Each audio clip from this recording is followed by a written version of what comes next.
আসসালামু আলাইকুম। আন্তর্জাতিক সর্বশেষ আপডেট সংবাদে আপনাকে স্বাগতম। শুরুতেই জানিয়ে দেব সংবাদ শিরোনাম। ইসরায়েলের সমস্ত অবকাঠামো এবার লক্ষ্যবস্তুতে পরিণত করবে ইরান, কঠোর হুঁশিয়ারি দিচ্ছে তেহরান। জানিয়ে দেব ইসরায়েল বনাম ইরান, সামরিক শক্তিতে এগিয়ে রয়েছে তেহরান। এদিকে গত রাতে 90% মিসাইল লক্ষ্যবস্তুতে আঘাত হানার দাবি করছে ইরান। সর্বশেষ জানিয়ে দেব ইরানের হামলায় বিশ্ব এখন তৃতীয় বিশ্বযুদ্ধের দ্বারপ্রান্তে, অভিযোগ তুলছে ডোনাল্ড ট্রাম্প। এতক্ষণ শুনছিলেন সংবাদ শিরোনাম, এবারে বিস্তারিত। এবার ইসরায়েলের সমস্ত অবকাঠামো লক্ষ্যবস্তুতে পরিণত করে হামলা চালাবে ইরান, ইরানের কঠোর হুঁশিয়ারি। ইসরায়েলের সামরিক অবকাঠামো লক্ষ্য করে ব্যাপক হামলা চালিয়েছে ইরান। এরপরই উত্তেজনা পৌঁছে গেছে চরমে। মধ্যপ্রাচ্যে শক্তিশালী হামলা চালানো হবে বলে হুঁশিয়ারি দিয়েছে ইসরায়েলের সামরিক বাহিনী। এই হুঁশিয়ারির পর পাল্টা হুমকি দিচ্ছে ইরানও। তেহরানের বিরুদ্ধে ইসরায়েল যদি কোনো প্রতিশোধমূলক পদক্ষেপ নেয়, তবে ইসরায়েলের সমস্ত অবকাঠামোকে লক্ষ্যবস্তু করে হামলা চালাবে ইরান। ইরানের সশস্ত্র বাহিনীর যুগ্ম প্রধান মেজর জেনারেল আলী বাঘেরি কানি এই ঘোষণা দিয়েছেন। বাঘেরি বলেন, ইসরায়েল যদি এই ধরনের অপরাধ অব্যাহত রাখে বা আমাদের সার্বভৌমত্ব ও আঞ্চলিক অখণ্ডতার বিরুদ্ধে কিছু করতে চায়, তাহলে আজকের রাতের অভিযান আরও কয়েক গুণ শক্তিশালী হবে এবং আমাদের সমস্ত অবকাঠামোকে লক্ষ্যবস্তু করা হবে। তিনি আরও বলেন যে ইরানের বিশেষায়িত সামরিক শাখা রেভলিউশনারি গার্ডস কর্পস IRGC ইসরায়েলের বিরুদ্ধে ফের ক্ষেপণাস্ত্র হামলার জন্য প্রস্তুত। এদিকে ইসরায়েলের প্রধানমন্ত্রী নেতানিয়াহু এরই মধ্যে প্রতিশ্রুতি দিয়েছেন যে ইরানকে ইসরায়েলে হামলা করার পরিণতি ভোগ করতে হবে, এর প্রতিশোধ হবে ভয়ঙ্কর। এদিকে ইরান বনাম ইসরায়েল, সামরিক শক্তিতে এগিয়ে রয়েছে ইরান। ইসরায়েলের সামরিক অবকাঠামো লক্ষ্য করে ব্যাপক হামলা চালিয়েছে ইরান। এরপরই উত্তেজনা পৌঁছে গেছে চরমে। আন্তর্জাতিক সামরিক শক্তি পর্যবেক্ষক ওয়েবসাইট গ্লোবাল ফায়ার পাওয়ারের তথ্য অনুযায়ী ইসরায়েলের চেয়ে সামরিক শক্তিতে অনেক গুণ এগিয়ে রয়েছে ইরান। ফায়ার পাওয়ার সূচকে 145টি দেশের মধ্যে অবস্থান রয়েছে ইরানের 14তম, আর ইসরায়েলের অবস্থান রয়েছে 17তম। গ্লোবাল ফায়ার পাওয়ার ইন্ডেক্স 2019 সালের হিসেব অনুযায়ী আমরা দেখি বিশ্বের সামরিক অস্ত্রের সক্ষমতার দিক থেকে ইরান এই 14 নম্বরে কয়েক বছর ধরে রয়েছে, বরং ইসরায়েলের অবস্থান কিছুটা পিছিয়েছে। 2019 সালের হিসাব অনুযায়ী ইসরায়েল ছিল 18 নম্বরে। মূলত যুক্তরাষ্ট্রের সামরিক সহায়তা পেয়ে প্রতিনিয়ত নিজেদের সক্ষমতার উন্নয়ন করছে ইসরায়েল। হালনাগাদ হিসাব অনুযায়ী নিয়মিত সেনার সংখ্যা, সামরিক উড়োজাহাজ, পরিবহন উড়োজাহাজ, সাজোয়া ট্যাঙ্ক, সাজোয়া যান, সাবমেরিন এবং যুদ্ধজাহাজের সংখ্যায় ইসরায়েলের তুলনায় বেশ এগিয়ে রয়েছে ইরান। আবার রিজার্ভ সেনা যুদ্ধবিমান হামলায় অব্যাহত হেলিকপ্টার বা আকাশ প্রতিরক্ষা ব্যবস্থায় এগিয়ে রয়েছে ইসরায়েল। নিয়মিত সেনাতেও ইসরায়েলে অনেকটাই এগিয়ে রয়েছে ইরান। নিয়মিত সেনাতেও ইসরায়েলের চেয়ে কয়েক গুণ এগিয়ে রয়েছে ইরান। ইরানের যেখানে নিয়মিত সেনার সংখ্যা 6,10,000, সেখানে ইসরায়েলের মাত্র 1,70,000। তবে রিজার্ভ সেনা ইসরায়েলের কাছে বেশি। ইসরায়েলের কাছে ইরানের চেয়ে দ্বিগুণ যুদ্ধবিমান রয়েছে। ইসরায়েলের কাছে যুদ্ধবিমান রয়েছে 241টি, ইরানের কাছে রয়েছে 116টি। ইরানের চেয়ে হামলায় ব্যবহৃত হেলিকপ্টারের সংখ্যা ইসরায়েলের বেশি। এমন হেলিকপ্টারের সংখ্যা রয়েছে ইরানের 13টি, অন্যদিকে ইসরায়েলের আছে 48টি। অবশ্য ট্যাঙ্ক বেশি আছে ইরানের। দেশটির ট্যাঙ্কের সংখ্যা 1996টি, ইসরায়েলের কাছে আছে 1370টি। অন্যদিকে ইসরায়েলের চেয়ে 20,000-এরও বেশি সাজোয়া যান রয়েছে ইরানের।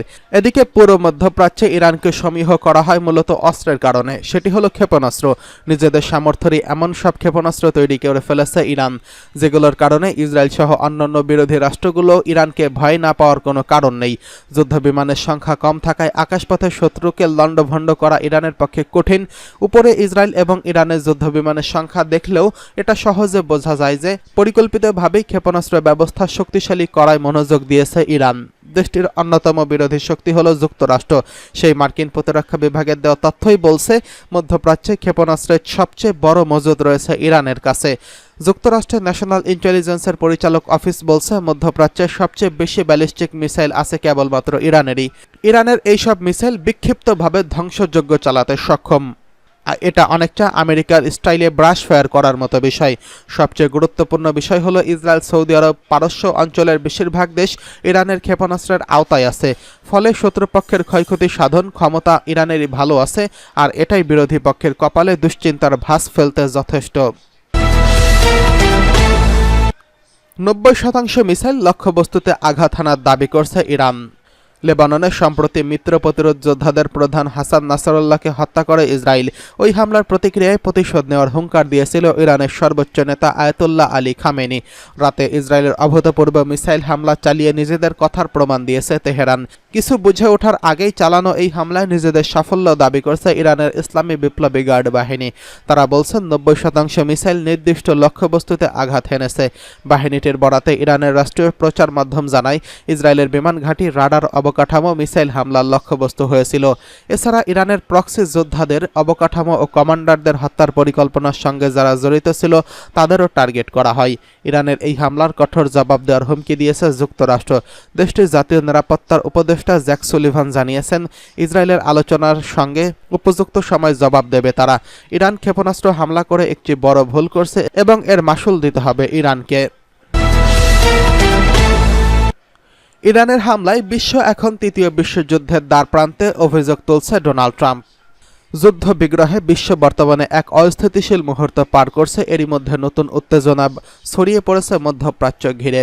ইসরায়েলের উপর ইরানের ক্ষেপণাস্ত্র হামলার তীব্র প্রতিক্রিয়া জানিয়েছে সাবেক মার্কিন প্রেসিডেন্ট ডোনাল্ড ট্রাম্প। এক বিবৃতিতে তিনি বলেছেন, বিশ্বে আগুন জ্বলছে এবং মার্কিন নেতৃত্ব সেটির প্রতিরোধ করছে না। জো বাইডেন এবং কমলা হ্যারিসের সমালোচনা করে ট্রাম্প বলছেন, এই দুই ব্যক্তি আমাদের তৃতীয় বিশ্বযুদ্ধের দ্বারপ্রান্তে নিয়ে যাচ্ছে। ব্রিটিশ সংবাদ মাধ্যম ইন্ডিপেন্ডেন্ট এক প্রতিবেদনে এই খবর জানিয়েছে। বিবৃতিতে ডোনাল্ড ট্রাম্প বলেন, বিশ্বে আগুন জ্বলছে, নিয়ন্ত্রণের বাইরে চলে যাচ্ছে। আমাদের কোনো নেতৃত্ব নেই, দেশ পরিচালনার কেউ নেই। জো বাইডেন আমাদের একজন অস্তিত্বহীন প্রেসিডেন্ট, আর ভাইস প্রেসিডেন্ট কমলা হ্যারিসও এখন সম্পূর্ণ অনুপস্থিত। প্রশাসনে ইরানকে নিয়ন্ত্রণ করতে কেউ দায়িত্বে নেই এবং এটাও স্পষ্ট নয় কে বেশি বিভ্রান্ত, বাইডেন নাকি কমলা। এমন কি ঘটেছে তাদের কোনো ধারণাও নেই। বিবৃতিতে ট্রাম্প বলেন, প্রেসিডেন্ট ট্রাম্পের অধীনে আমাদের মধ্যপ্রাচ্যে কোনো যুদ্ধ ছিল না, ইউরোপে কোনো যুদ্ধ ছিল না এবং এশিয়ায় সম্প্রীতি ছিল, মুদ্রাস্ফীতি ছিল না, আফগানিস্তানে বিপর্যয় ছিল না, আমাদের শান্তি ছিল। এখন যুদ্ধ ও হুমকির মধ্যে পুরো বিশ্ব, সর্বত্রই ক্ষোভ চলছে।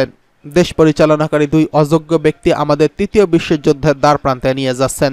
আসন্ন প্রেসিডেন্ট নির্বাচনে কমলা হ্যারিসকে জেতাতে ইরান কাজ করছে বলে অভিযোগ রয়েছে ডোনাল্ড ট্রাম্পের। এ কারণেই বারবার তার নির্বাচনী প্রচারণা হামলার ঘটনা ঘটেছে বলে অভিযোগ রয়েছে তার। ক্ষমতায় থাকলে 7ই অক্টোবর হামলা ঘটত না বলে দাবি করা হয় ডোনাল্ড ট্রাম্পের বিবৃতিতে। আসন্ন প্রেসিডেন্ট নির্বাচনে জয়ী হলে মধ্যপ্রাচ্যে শান্তি ফিরিয়ে আনার প্রতিশ্রুতি দেন তিনি। এদিকে ইহুদিবাদী ইসরায়েলের উপর প্রায় 200 ক্ষেপণাস্ত্র হামলা চালিয়ে ইরান। সামাজিক যোগাযোগ মাধ্যমে ছড়িয়ে পড়া ভিডিওতে দেখা গেছে, বৃষ্টির মতো ইসরায়েলের বিভিন্ন স্থানে আঘাত হেনেছে ক্ষেপণাস্ত্র। ইরানের এই হামলার আওতায় এসেছে পুরো ইসরায়েল। হামলায় প্রথমবারের মতো নিজেদের নির্মিত অত্যাধুনিক ফাতাহ-1 হাইপারসনিক ক্ষেপণাস্ত্র ব্যবহার করছে ইরান। এই তথ্য জানিয়েছে ইরানের আধা সরকারি গণমাধ্যম মেহের নিউজ। ফাতাহ-1 ইরানের দেশীয়ভাবে উৎপাদিত প্রথম হাইপারসনিক ক্ষেপণাস্ত্র বলে ধারণা করা হচ্ছে, যা নির্দিষ্ট লক্ষ্যবস্তুতে বিক্ষিপ্তভাবে হামলা চালাতে পারে।